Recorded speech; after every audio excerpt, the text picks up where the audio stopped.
Nominate the youth sports volunteer that you know for the Hercules Hero of the Week. Submit your nomination at kslsports.com/contest and listen every Thursday afternoon to JJ and Alex for the winner. Help us celebrate the efforts of those volunteers making an impact with the Hercules Hero of the Week, sponsored by Hercules First Federal Credit Union and Beehive Meals. DJ PK, and we welcome Frank Dolce back to the show. Frank, good morning. Hey, good morning. Frank, have you Yes, ever sir. in your No, life seen never. the I've Utes never, run ever. for 422 yards? Did you Yeah. pronounce that game over after 2 plays? Did you wait until it was 40-0 in the second quarter? Or what'd you think? Well, this Utah team, I feel like I have a little bit of PTSD with this team. So by the time it was 40-0, then I thought, well, maybe we're safe now. No, it seemed pretty clear, like early on, that Utah was on top of their game and physically pushing Colorado around. So Utah plays a game like that where they're so dominant at the line of scrimmage and everything seems to go the way that they drew it up. I don't know that the level of competition is so significantly different week in and week out, which leads me to believe that maybe it's not necessarily competition. Maybe it's a Utah thing that's happening. Yeah, I can buy that. That makes sense. The thing that really struck out to me is watching football on Saturday, which is what we do, is to see a freshman for BYU do what he does in the daytime, and to see both of them first-year freshmen, to see what the first-year freshman at Utah does in the nighttime. And it was impressive in different ways. But the fact that they're just, maybe 19 years old, maybe if they stayed back, 20, but probably still teenagers, to be able to do this, I'm amazed. How amazed are you?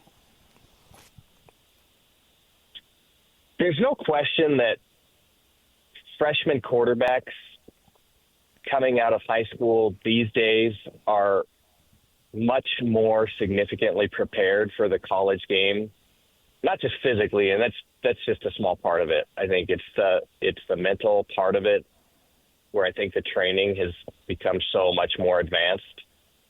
So I don't think it's as surprising as it used to be. Still, that transition is really difficult. It's difficult for everybody. It's difficult because of the physicality. It's difficult because of the speed of the game. Difficult for quarterbacks and everybody for the complexity of the game. So I think there's two things. One is quarterbacks. It's very impressive, but I also would say that quarterbacks, if they take advantage of it, are much more significantly prepared for the college game coming out of high school. Here's a bunch of hypotheticals for you. Run in any direction you want. If Devin Dampier isn't 100% going into the game, or if he gets re-injured and starts struggling during the game, or if they're behind and they need to throw the ball, how much has the line moved as far as Kyle making a QB switch to win a game that clearly they have to win if they're going to – I mean, they still need a lot of help, but if things are going to break their way, they got to take care of business first and beat Cincinnati. How quickly would he make a move? I mean, there's a scenario where he doesn't have to. They take the lead and he's healthy and they roll. But all those other scenarios, what do you think? Yeah, my assumption, P.S., this is just my assumption, is that Coach Whittingham is very impressed with the freshmen and has a lot of confidence in the freshmen. And I would even go so far as to say the freshman gives Utah more depth on the offensive side in terms of what they can do with play calling. And I would also say that Coach Whittingham is a very loyal guy. So I think he's going to give Devin Dampier every opportunity to prove this week in practice that he's the guy to start on Saturday. But Coach Whittingham would have zero issue of making a change on Saturday, or even determining this week that the freshman, if the freshman has a significantly better week in practice, I don't think he would have any problem saying, we're going to roll with this guy. We're going to roll with who we believe has the hot hand. And, maybe Dampier isn't 100% healthy. Yeah, if it comes down to that, I'm thinking that what we saw in the BYU game is that in the second half when they ran quarterback runs, it was with the freshman, as you say, I'll call him Bird. How about you put him in when you put him in, but he's not exclusively a runner? Would you feel comfortable if you put him in to maybe throw the ball? Yeah, I think the Bird, are we calling him the Birdman yet? Is that a thing? Sure, the Bird is the word. Yeah, I think we're calling him the Birdman. And I would have zero issue. He's a more classic thrower of the football than Dampier. I don't think there's any question about that. And so I would have zero issue with him throwing the ball and utilizing that aspect of the game to open up and create some difficulties for the defense. He completed less than 50% of his passes. Kyle has said he's been very good in practice. Clearly 50%, that's not even the number anymore. That's the number from decades ago. Now you're supposed to be 60 is okay, but they really want 65%. Right. How much of that can you write off to adrenaline and a little bit of nerves making his first start? There were a couple throws at open eyes. There was one, they were moving right to left, and he threw it to the far sideline. And he was in the middle of the field, and he threw it. It looked like he threw it on a line to the far sideline. And arm strength isn't, it can be overhyped for sure. But nonetheless, that was an eye-opening throw. Yeah, I don't think there's any question that starting a game is significantly different than coming in relief in terms of pressure and managing that pressure. So I think there was a little bit of that in that game, in the way he threw the ball downfield. He'd been perfect leading up to that game, so he's done some good things with the passing game, albeit 9 throws. So I think there's part of it is a little bit of pressure, a little bit of nerves, a little bit of maybe feeling like there's too much weight on his shoulders and trying to be too perfect. So as he gets more experience in that situation, the game slows down a little bit. I think we'll see the accuracy in the passing game increase pretty heavily. I think that is the trajectory for him. And just the way that he, the motion, the way that he sits in the pocket, what he's doing looking downfield, I think all of that seems very natural. And once he can relax in that situation, I think that we'll see a much more efficient passing game out of him. Dampier was an interesting situation from the moment he announced his transfer, and I think Jason Beck had already been there. It was assumed that he was anointed the starter. It's like before he did anything, forget about spring ball. It was weeks and months before, and so then he comes in, obviously, and he has been the starter.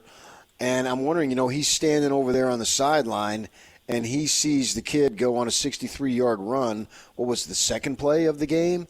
And now I'm wondering if he's thinking, oh, my gosh, man, am I going to be – it's like Delora. He was brought in from Washington State to go to Arizona, right? And then they bring in Fafita and Fafita does well right off the bat, and you could see where this is going, and then Delora just kind of fades into the background.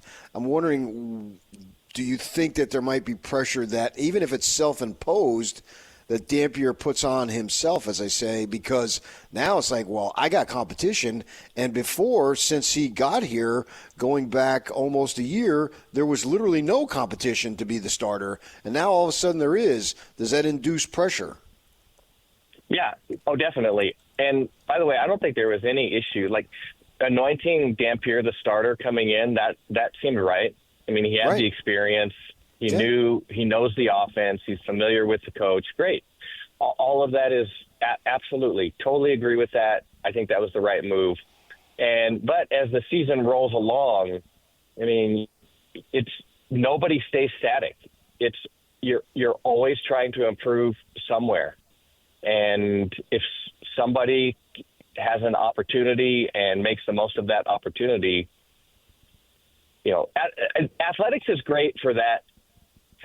I mean, if you're Dampier, it's like, well, I really liked the comfort of just having my starting position, but athletics is great because it's a true meritocracy, and Coach Whittingham is paid to win football games. His incentive to put the right people on the field at all times is really enormous, and so coaches and staffs and players, they always know there's an opportunity if you can perform. And so with all of that in mind, yes, this does create pressure. It does create competition. And the great thing about it is competition, exposes the strengths and the weaknesses of all the people involved. And so I think what will determine what we'll see is a coaching staff who's going to put who they believe gives them the best opportunity to win on any given Saturday into the football game at the quarterback position. Is there any chance that we're overvaluing everything we just saw last week because Colorado's defense was wildly overmatched, and even Frank Dolce might have run for a couple hundred yards in that game? Or is there a chance that we're also arguing about something that doesn't matter because given the defenses left on the schedule, there's certainly no one of the quality of Texas Tech, but arguably there isn't anyone as good as BYU's front, and that Utah is going to run through the month of November regardless of what happens at quarterback. Either one of those things. I think all of I think you can make a really good argument for all of those things. And so, but still, I would say you have to put, you're still going to find the right guy to put, you're still going to maximize your talent on the field or try to do that. And so even if we're talking about defenses that are lesser than some of the defenses that we faced or whatever it may be, Utah is still going to maximize the talent or has to maximize the talent at the quarterback position. I mean, I don't think you go through a week of practice or maybe even a game or two and say, well, we think that the Birdman is more efficient at the quarterback position, but we're not really facing competition like we faced previously, so we're going to start Dampier. I don't think that's the scenario you would go through. I think the scenario that you go through is, I don't care who the competition is. We believe that this individual gives us the best opportunity to win. He's our starter. And so I think that's the decision-making process that will happen within the walls. What are you going to be for Halloween? I'm having a hard time deciding if I'm going to be DJ or if I'm going to be PK. Well, do you want to be scary? I think I'm going through the process. Yeah, I'm going through the process right now. It's very much like, I believe, how Coach Whittingham will process. pick his starting quarterback. I'm going through the same process right now of what is going to maximize my Halloween value. Which costume is going to maximize my Halloween value? Well, we'll look forward to your report that you put out on Wednesday.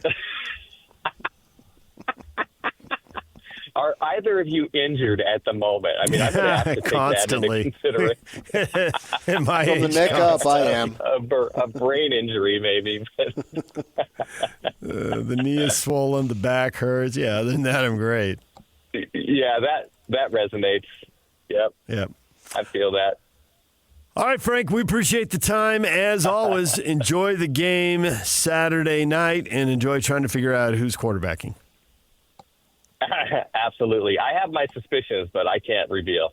Okay. All right. Thanks, All right, Frank. guys. Thanks, Frank. Talk to you soon. Yes. DJ and PK, it's 97.5, the KSL Sports Zone. Coming up after the break, we have to give away the first of our tickets on a Jazz Ticket Tuesday. We'll do that after the break. We got tickets to see the Jazz and the Blazers tomorrow night at the Delta Center. Stick around for that. And stick around for Mike Folter, radio voice of the Utah Mammoth. He'll join us at 9 o'clock.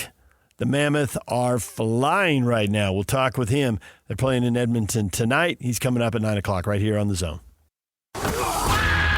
It's game week for the Utes, and the KSL Sports Zone is getting you ready for kickoff. It's back-to-back home games for Utah as Kyle Whittingham and the Utes welcome the Cincinnati Bearcats. Listen all week long for the best coverage of Utah football and your chance to win tickets to the game. Then catch college football Saturday, game day at 10 a.m. with a post-game show immediately following the game on KSLSports.com. Let's go then. Let's go, baby. Your home for the best coverage of Utah football is live on air, online, and on the KSL Sports app. This is 97.5, the KSL Sports Zone. DJ and PK, it's time to give away tickets to see the Utah Jazz. They're playing the Portland Trailblazers tomorrow night at the Delta Center. Caller 12 right now at 801-575-ZONE wins a pair of tickets. Jazz and Blazers, caller 12, 801-575-ZONE. If you don't win now, we'll have more tickets at 9:30, and we'll have tickets all day long at 1:30 every hour. Got a question up. It is generating a lot of reaction on a crowded Monday night. Did you watch the World Series? Monday Night Football, the Utah Jazz, The Voice. What was your go-to? Jason, the only thing that's worth watching is the World Series. And it's still on. Clearly he posted before the 18th inning and Freddie Freeman's game-winning home run. Some of you might just be waking up to that. Yeah, was the game 6 hours plus? Just a marathon, man. I don't know what time that would be when it wrapped up here, but 1 a.m., 1:30, I don't know. It went on forever. Should they put a runner on second base like they do in a regular season? I don't like it. I'm old school, BK. I don't like it in the regular season, but I've come to accept it. Play ball. But I get it. They don't want these 18-inning games during the regular season, and does it hurt the product? And is it a little goofy, and do you really get a true winner? I mean, both teams have the same advantage, but it seems a little funky. But when you're playing 6 and 7 times a week and guys are flying and changing time zones to put them through 18 hours and to have the fans stay till 1 in the morning, I get it. Don't love it. But in the World Series, no. Grind it out. Let's go. Not even a runner on first base? A runner on first base after 12 innings.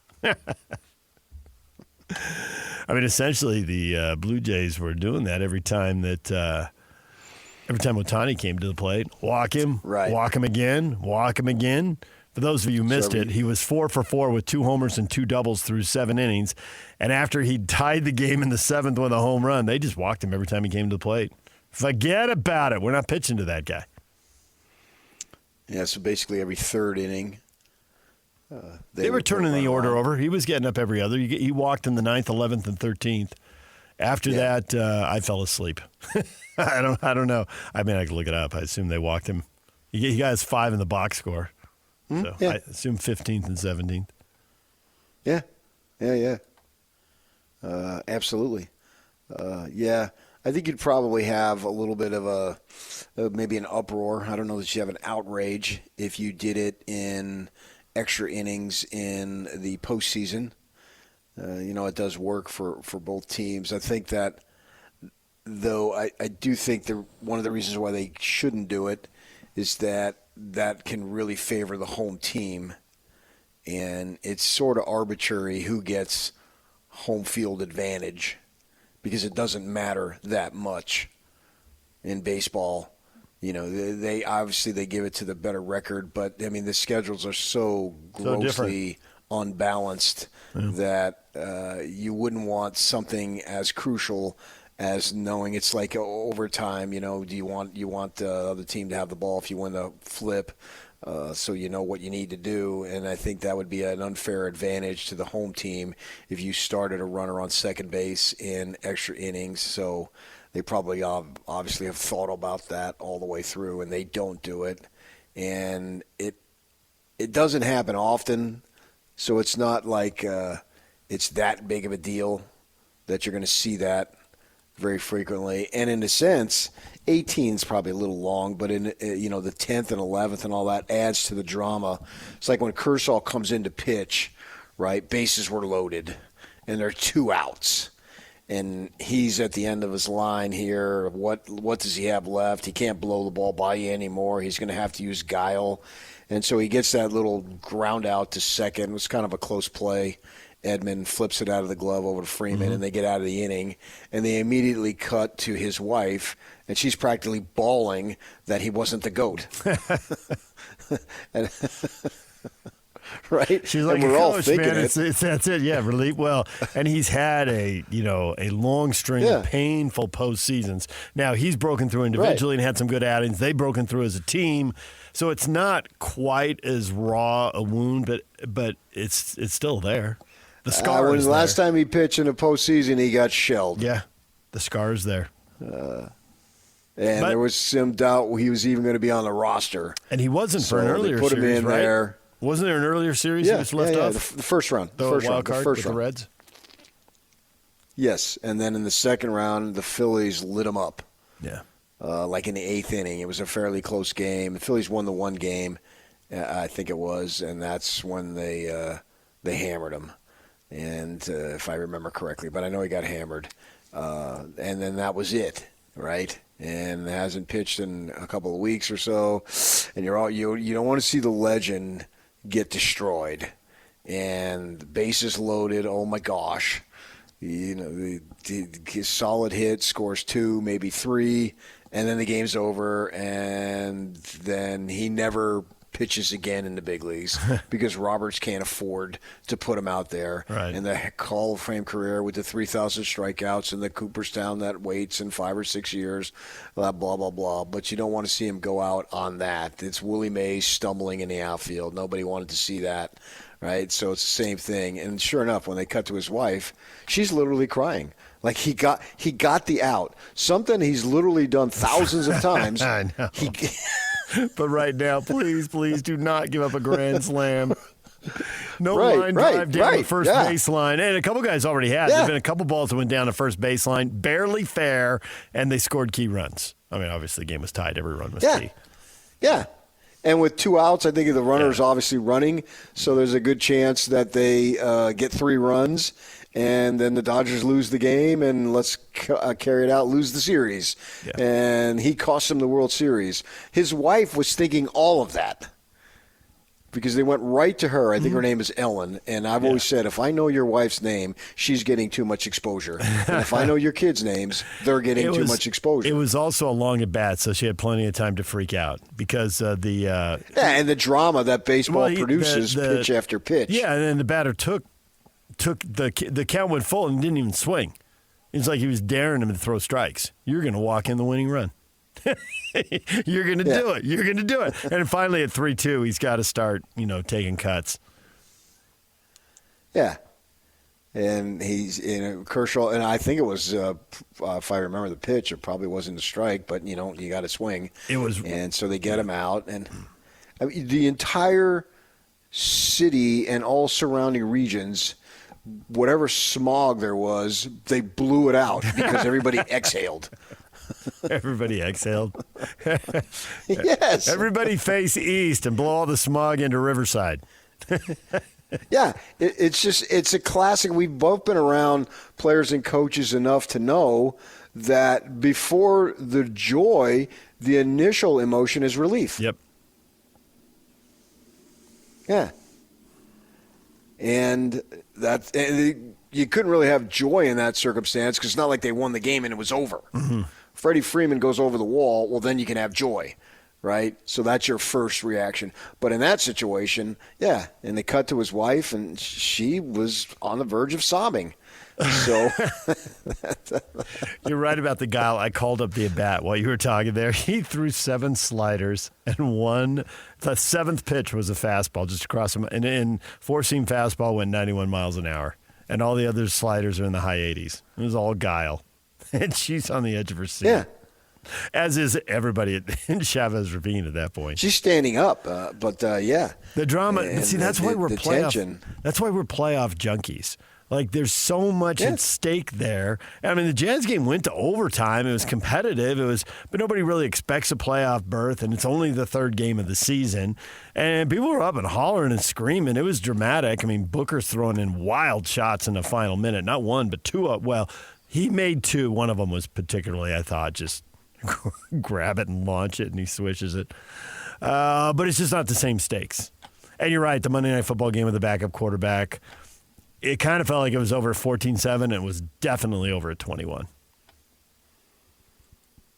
Yeah, I ventured so away baseball, from that. yeah, I mean, the baseball, the only problem with the baseball is like, how tired am I going to be tomorrow? How late is this going to go tonight? And I mean, as bad as we have at the Eastern time zone, good grief, at which Toronto's in the Eastern time zone.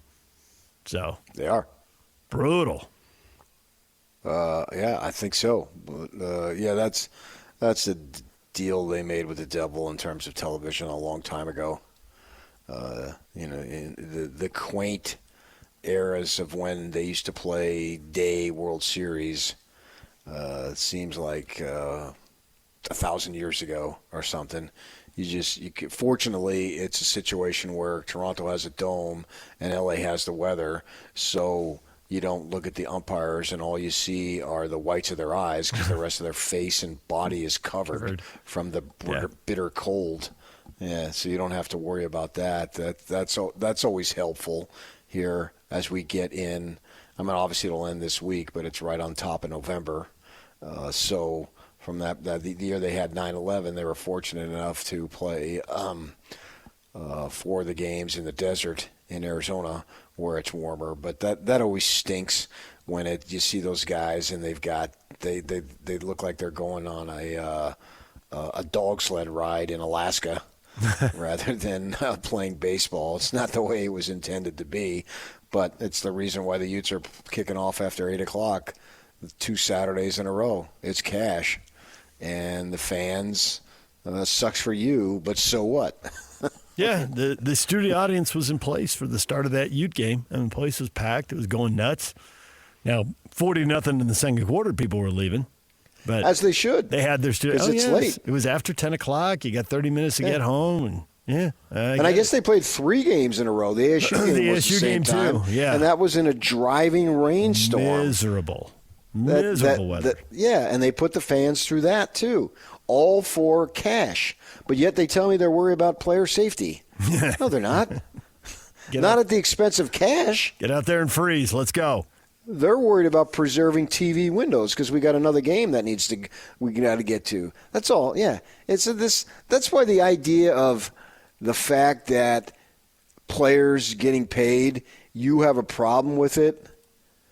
That's on you. When you think about it, the fact that the players are getting paid after all they've been put through, pay them. Yeah, pay them all the way. They were already getting paid. The best players were already getting paid. Those may not be as much but they were always receiving stuff. And and even if they weren't, if you played your cards right and were friendly to the jock-sniffing 40 and 50 and 60-year-olds who want to be your buddies and go in the locker room afterward on a bunch of 18 to 19 to 20, 21-year-olds, and you want to say you know them, I think that whole concept is sick. But nevertheless, that's the reality. Why should a 65-year-old guy be buddying up to a 20-year-old because that guy can play football and I want to be his friend? That's a joke. Get a life. But and that is it. And yet, here we are. I know. Yeah. And it's really not new. Been that either. way forever. I mean, you've seen boosters in hallways outside locker rooms. Yeah. I know because I was in the same hallway and I saw you and I saw the booster. So yeah, boosters plural. That's what they do. Yeah, they want to be friends with these youngsters. Yeah, pay them all the money that they could possibly want, because all the stuff that they put them through. I mean, the fans, they don't care about the fans, and we need you in there. Yeah, we just want to bleed you for as much money as we can.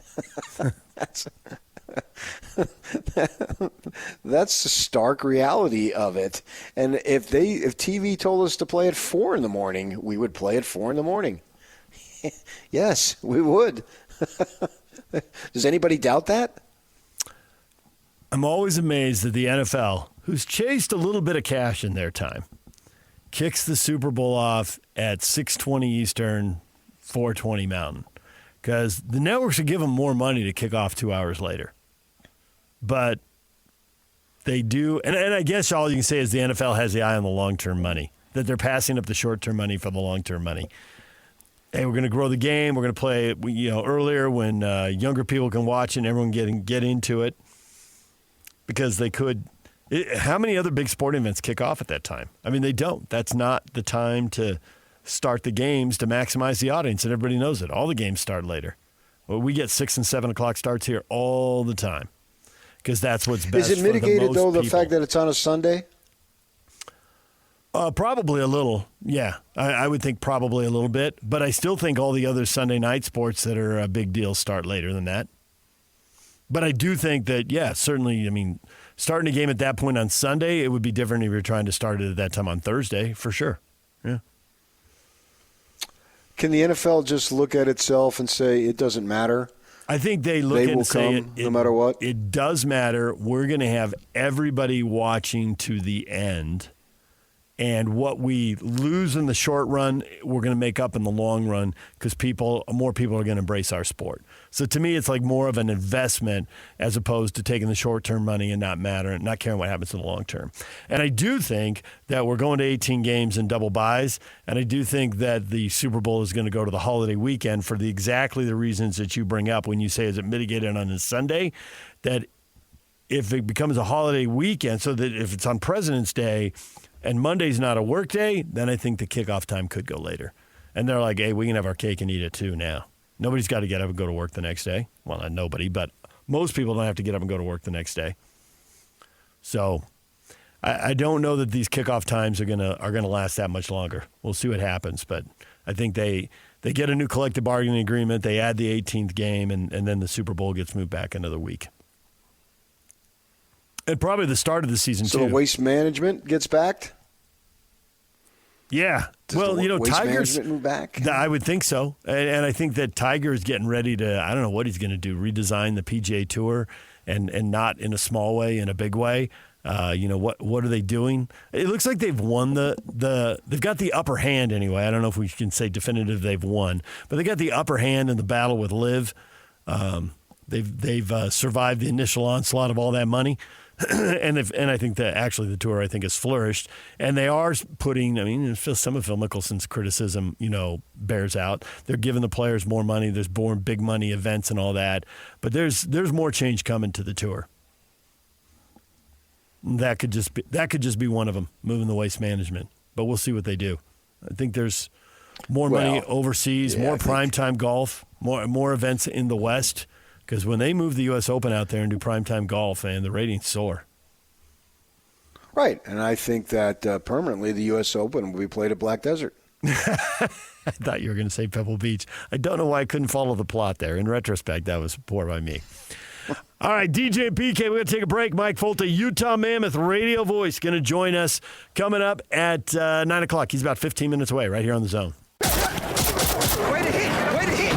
The wins just keep on coming for Kalani Sitake and BYU. LJ goes off tackle and gets in for 6. As the undefeated Cougars get ready for the stretch run of the college football season. 97.5, the KSL Sports Zone will be there every step of the way as BYU looks to punch their ticket to the Big 12 title game. And a spot in the college football playoff. Your home for the best coverage of Cougar football is live, on air, online, and on the KSL Sports app. This is 97.5, the KSL Sports Zone.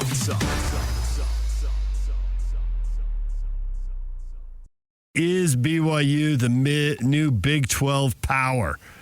Lane, yes. In the words of Rhonda Feldberg, they're the big dog. Okay, it's Rondo, not Rhonda, and there is not T-H-E-R-E. But I get the sentiment, Lane. Lane's all about it. He's got the BYU flag. He's leading the charge. Todd says, the BYU football team is very good, well-coached, and opportunistic in close games. Are they the power of the Big 12? No. There's a lot of disparity in the league where BYU belongs with the best in the league. Don't put him among the best, but he won't put him at the front of the parade. Well, as Dave Portnoy said on Saturday, points matter. Record matters. And who has the best record after 15 games in this new conglomeration that is known as the Big 12? There's only that is one. Your BYU Cougars. There's only one team at 8-0 right now. The Cougs. Right. They have the best record in and out of conference. Take that. The house that Kalani built. The house that Kalani refurbished. They didn't build the stadium. You're going to need something. You're the wordsmith. Come up with something. Well, he built it to the level that is much higher than it's ever been. 8-0 on a Big 12 schedule. 8-0 on a Big 12 schedule is saying something. You know that. Well, the only reason why they're not 8-0 is because they haven't played 8 games yet. Well, they are 8-0. No, I mean in the conference. Oh, in the conference, yeah. They're 5-0 in the conference. Yeah. Have they got the money in the long run that it's going to be them and Texas Tech? Utah's going to go through a coaching change. There's speculation that Arizona State might. Whether they do or they don't, time will tell. We'll see how that plays out. I guess Houston and Cincinnati can say, we're just arriving. BYU hasn't even played Cincinnati and Texas Tech in this year and a half run they're on. But they'll have their chance shortly. Yeah, they'll have their chance shortly. Welcome to next month. Oh, November. Hello. Both of at BYU, they'll be underdogs, and then they'll win both. And out of nowhere, they'll have success that no one will see with the QB draw. I know you're having fun there. I don't know about Cincinnati. I think they could be favoring the Cincinnati game, but they are going to be underdogs in Texas Tech, don't you think? They've been underdogs the last 2 games, and they've punked the Vegas odds makers. I got your odds right here, you fools. Favoring Utah. They come into our house. Oh, do it. They come into LES. You come into our house. There's a guy ending his broadcast career. Is that Miami and Florida International or Florida Atlantic? It was one of those two. You don't come into our house. Into our house. There's a fight going on in the field. Guys are swinging helmets, and he's up there with the pom-poms. Yeah, you don't come into our house. No, you're supposed to be the grown-up in the room now. You don't have the pads on. You don't get away with this. Come into our house. He had the pom-poms on is what he had. He come into our house and end my radio career. Didn't he say something about wanting to get in an elevator and go down there? Like, dude, somebody wave him off.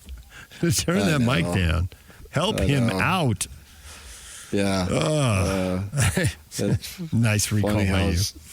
How into it some people can be So from that perspective, that BYU underdogs at home, I get on the road against Iowa State, and we'll see what happens going forward as far as the odds on the other games. We'll see what Texas Tech does with K-State, depending on how they look. But my guess is Tech will be favored by, at home, 3-4 points, something like that.